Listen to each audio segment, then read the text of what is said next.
تكلمنا في فيديو سابق عن أسباب تعليق حساب أدسنس، وتكلمنا أنه يوجد عدة أسباب تؤدي إلى تعليق الحساب. إذا لم تشاهد الفيديو تجده في الوصف. أما هذا الفيديو سيكون كيفية حل المشكلة.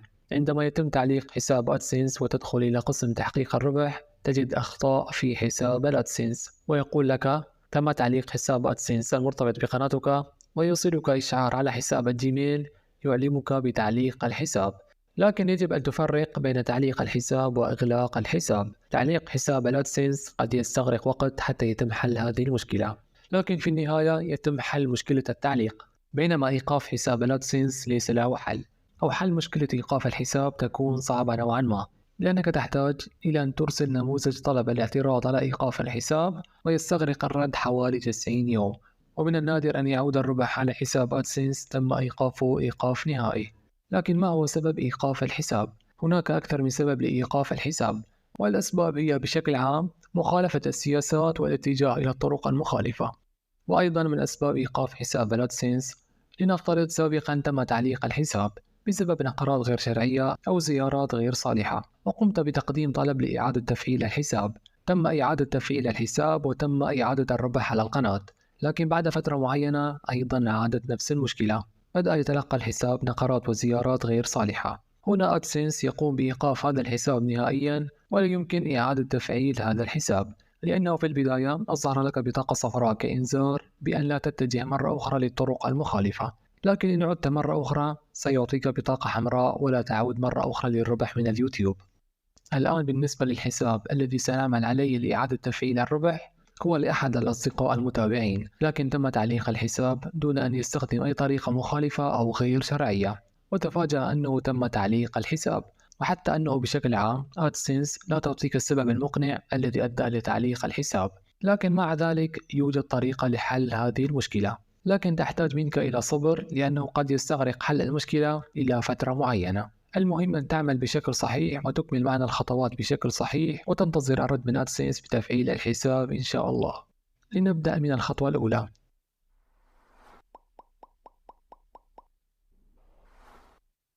عندما تكلمنا في فيديو إنشاء حساب أدسنس، تكلمنا أنه يجب أن يكون معلومات حساب الجيميل المرتبط بأدسنس، والمعلومات التي نكتبها في أدسنس، والبطاقة الشخصية التي أنشأنا بها الحساب، يجب أن تكون جميع المعلومات مطابقة لبعضها البعض 100%. يعني الاسم وتاريخ الميلاد يجب أن تكتبه نفسه عندما تنشئ حساب الجيميل، ويكون مطابق لأدسنس عند إنشاء حساب أدسنس، ويكون هو نفسه الموجود بالبطاقة الشخصية أو الإقامة. لأن قسم كبير من الناس عندما تنشئ حساب الجيميل تكتب أي معلومات عشوائية أو معلومات وهمية، وهذا يعتبر خطأ كبير. لنفترض أنا قمت بكتابة معلومات غير صحيحة، أو غير متأكد من المعلومات التي كتبتها في حساب الجيميل. كيف نقوم بتعديلها؟ نفتح حساب الجيميل، نضغط على صورة الحساب. إن كان هذا الحساب ليس الحساب المرتبط بأدسنس، ننزل للأسفل ونختار الحساب المرتبط بأدسنس. نضغط على صورة الحساب، ونضغط على إدارة حسابك على جوجل، ونضغط على المعلومات الشخصية. ننزل للأسفل، تظهر لنا المعلومات الشخصية لحساب الجيميل، نعدل عليها ونتأكد منها. بالنسبة للغة المعلومات، تكون اللغة بلغة البطاقة الشخصية. البطاقة الشخصية أو الإقامة بالألماني تكون المعلومات بالألماني. معلومات البطاقة الشخصية باللغة الفرنسية تكون المعلومات بالجيميل بالفرنسية. باللغة العربية أيضا نفس الشيء، حتى يتم مطابقة المعلومات بنفس اللغة. الذي يهمنا من المعلومات الاسم واسم العائلة وتاريخ الميلاد. الآن عدلنا على المعلومات وانتهينا من الخطوة الأولى. ما هي الخطوة التالية؟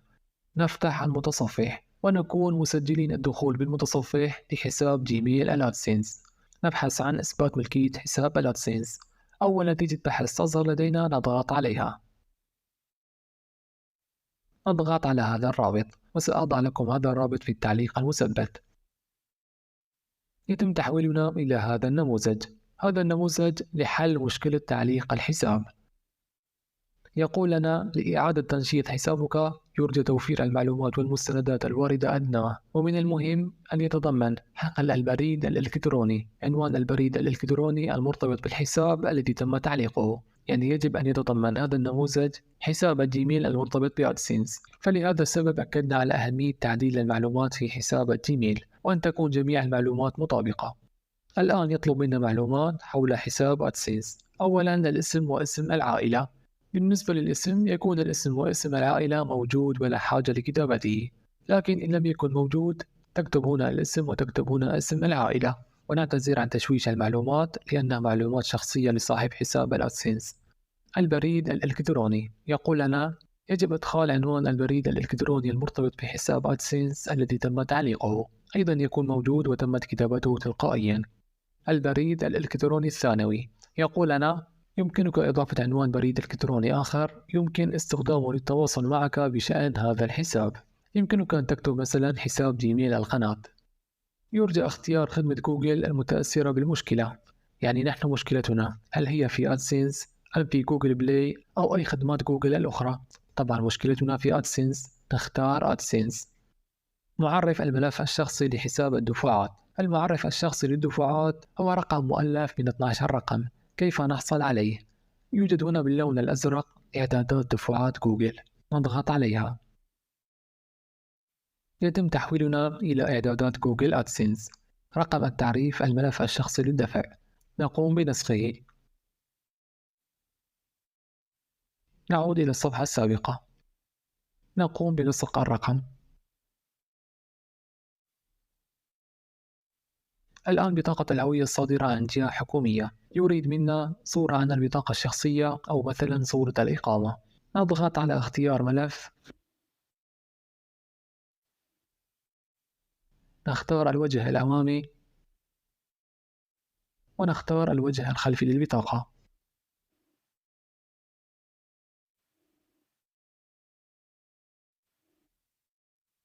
هل يظهر عنوان المنزل على الجهة الأمامية للبطاقة الشخصية؟ نعم.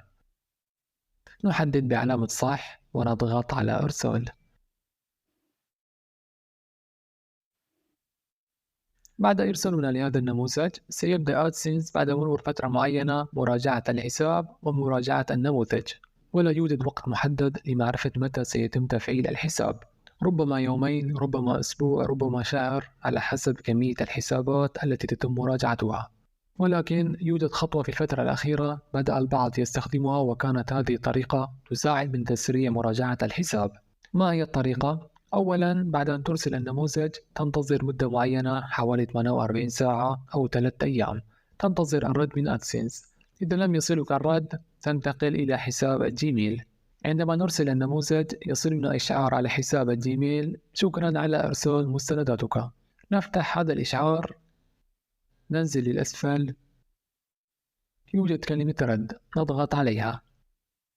هذه الطريقة لكي لا يهمل أدسنس الحساب أو يتأخر في مراجعته. سنرد على الرسالة التي وصلتنا من أدسنس حتى يتم مراجعة الحساب بأقرب وقت. سنكتب في الرسالة مثلا: مرحبا، لقد تم تعليق حساب أدسنس الخاص بي بسبب نقرات غير شرعية أو مخالفة السياسات، مع العلم أنني أعمل على القناة وعلى حساب الأدسنس بشكل قانوني ولم أستخدم أي طريقة مخالفة، وإلى الآن الإعلانات متوقفة والربح متوقف على القناة.